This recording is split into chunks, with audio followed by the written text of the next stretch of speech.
네, 뉴스야 시작합니다. 정치부 홍현주 기자 나왔습니다. 첫 번째 물음표 볼까요? 네, 첫 번째 물음표는 윤석열, 이재명에 달라진 영호남 민심입니다. 네, 저희들이 흔히 쓰는 말로 호남은 민주당의 텃밭이죠. 예. 그런데 호남 분위기가 과거와는 좀 달라졌습니까? 네, 그렇습니다. 이제 대선도 8개월 정도밖에 남지가 않았는데요. 최근 여론조사를 보면 윤 전 총장의 호남 지지율 22.5%로 이재명 지사의 지지율 26.5%에 이어서 오차 범위 내 접전을 벌이고 있습니다. 네. 그러니까 호남 출신인 이낙연 전 대표, 정세균 전 총리에도 크게 앞서고 있는 겁니다.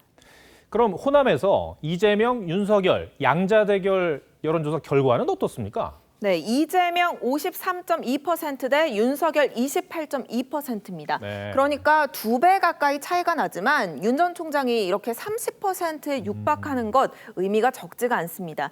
지난 대선 결과들을 보면요. 2012년 박근혜 새누리당 후보가 호남에서 10.5% 득표를 기록했을 뿐 이명박, 홍준표 후보의 경우 한 자릿수 득표에 그쳤습니다. 윤 전 총장은 다음 주 정치 참여 선언 이후 광주를 찾아 5.18 민주화 운동 때 총위원장으로 활동했던 김종배 전 의원을 만날 예정입니다. 윤 전 총장 역시 이 호남 민심에 상당한 공을 들이고 있다고 볼 수 있겠습니다. 이렇게 호남에서 윤석열 전 총장의 지지 여론이 높은 이유가 뭘까요? 네, 부동산 전국과 코로나19 전국을 거치면서 이 여당 후보에 대한 충성도가 떨어진 요인이 있을 듯합니다. 또 윤 전 총장이 야권 주자로 분류되고 있는 만큼 보수 세력이 진정성 있게 호남에 다가가고 있는 것도 영향을 주고 있는 것으로 볼 수 있는 겁니다. 네. 윤 전 총장은 국민의힘과의 관계 설정을 피할 수 없을 것입니다.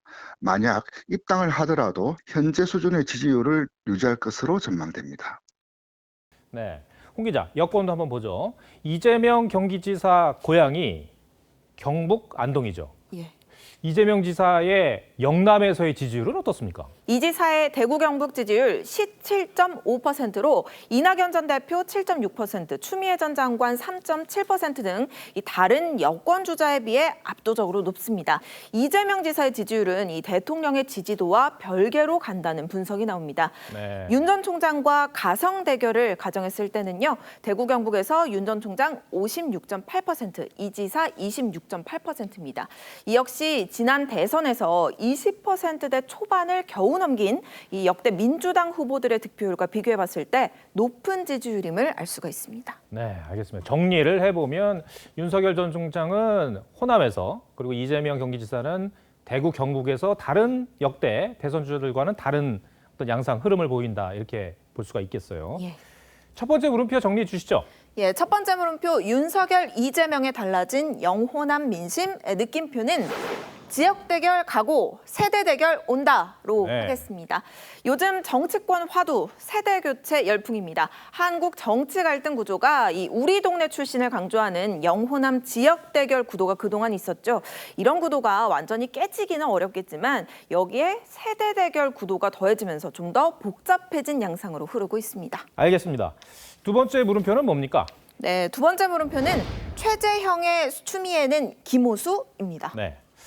최재형 감사원장이 이르면 다음 주 월요일쯤 사의 표명을 할 것으로 알려졌죠. 예. 저희가 앞서서 리포트에서도 이제 소개를 해드렸었는데 최재형 감사원장의 사퇴 배경에는 김호수 검찰총장 임명이 컸다. 이런 얘기가 나온다는 거 아닙니까? 예, 맞습니다. 윤석열 전 총장이 추미애 전 장관과 갈등을 겪다가 직을 내려놓은 것처럼 이 정치 참여에 관심이 없던 최재형 감사원장도 김호수 검찰총장 임명을 계기로 사퇴를 결심한 것으로 알려졌습니다. 네. 최 원장이 월성 원전 1호기 감사 과정 관련 고발로 이 김호수 검찰의 조사를 받게 되면서 앞으로 이 두 사람의 갈등 수면으로 더 드러날 여지가 있습니다. 김호수 총장이 취임 직후에는 검찰 고위 간부 인사나 직제 개편안에 대해서 박범계 장관하고 대립하는 듯한 모습을 보였었는데 그런데 정작 어제 검찰 중간 간부 인사를 보니까 박범계 장관 의도대로 대체로 된 것 같아요. 예, 그렇습니다. 이를 두고 어제 국회에서는 폭소가 터졌습니다. 적재적소에 지금 말씀하시는 예, 적재적소. 왜 웃으시죠? 적재적소에 지금 말씀하시는 직접 수사부사 전담부서에 대한 인사를 했다고 자평하고 있습니다. 적재적소라는. 네. 박범계 장관은 적재적소다. 그리고 야당에서는 친문무죄, 반문유죄. 예. 완전히 평가가 극과 극입니다. 네, 그렇습니다.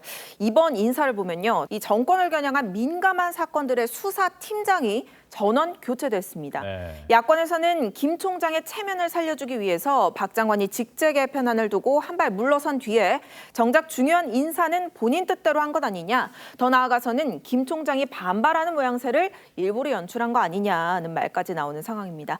박 장관은 인사에 이 김 총장의 의견을 많이 반영했다고 말했습니다. 이게 사실이라면 김 총장이 인사 하루 전 이준석 국민의힘 대표를 만나 약속한 내용과는 정반대 행보를 보인 것이라는 지적도 있습니다. 검찰이 정치적 중립 지켜서 국민 중심으로 업무를 잘 수행하겠다는. 네. 김호수 총장이 국회에서 한 말입니다. 정치적 중립을 지키겠다. 국민들이 정말 저 말을 지키나 지켜보시겠죠? 예. 네. 두 번째 물음표도 정리해 주시죠. 예, 두 번째 물음표 최재형의 추미애는 김호수의 느낌표는 제2의 엑스맨 될까로 하겠습니다. 국민의힘 김근식 교수는 추미애 전 장관을 윤석열 전 총장을 대권 주자로 키워준 엑스맨으로 꼽았습니다. 최 원장의 경우 알려진 미담에 비해서 대중적 인지도가 떨어지는 점이 약점으로 꼽히는데요. 이 김호수 총장이 최 원장의 인지도를 높여주는 또 한 명의 엑스맨 역할을 할지 지켜봐야겠습니다. 오현주 기자, 오늘 설명 잘 들었습니다. 네.